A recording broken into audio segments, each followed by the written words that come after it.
Jordan Peele's new film Get Out was kinda messed up, but what's also messed up is how good it is considering it's his first time directing, especially the writing side of things. So in today's video I'm going to be going over 5 brilliant uses of foreshadowing in Get Out.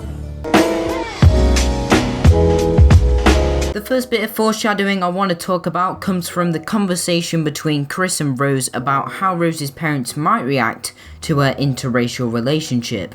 And whilst Rose is trying to reassure him, Chris jokes around and says this. He said I was the first black guy you ever dated. Yeah, so what? Yeah, so it's just uncharted territory for him.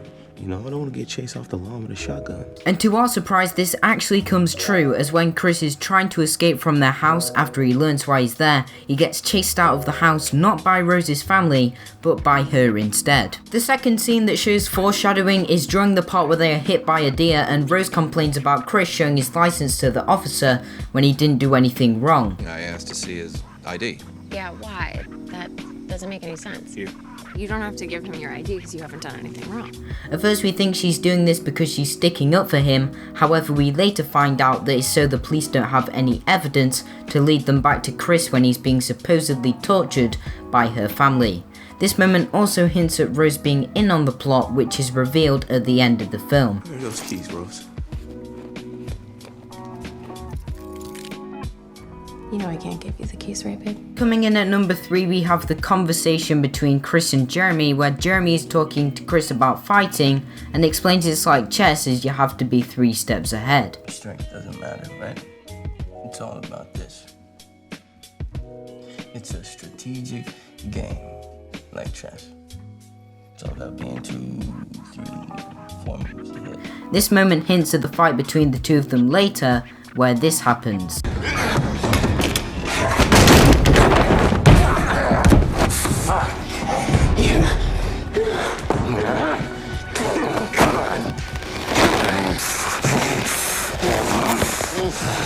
One Mississippi, through Mississippi, Mississippi, Mississippi.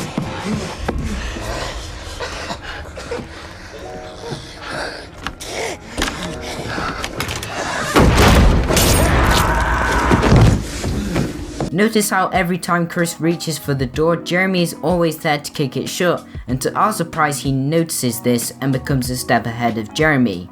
As on his last attempt, Chris stabs Jeremy in the knee, which outsmarts him and ultimately kills him. Now number 4 might be very obvious, but I'm still including it because it is still technically foreshadowing. The scene I'm talking about is the part where Chris discovers the photos of Rose with multiple different black people, which makes Chris realise something weird is going on and also foreshadows Rose's involvement in the lovely brain transplanting scheme a family runs. Yay!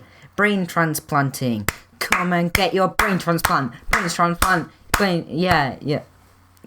Just shut up. And finally, number 5, which comes from the scene where Missy says to Chris, "Do you realize how dangerous smoking is?" This line foreshadows the fact that Chris will have to be fit and healthy to be able to work for Rose's family. So that was my video on Get Out, a film that is really twisted, but I really loved it. If you have any suggestions for what you want to see next, then put it in the comments below. Also remember to like, subscribe, and I will see you in the next one.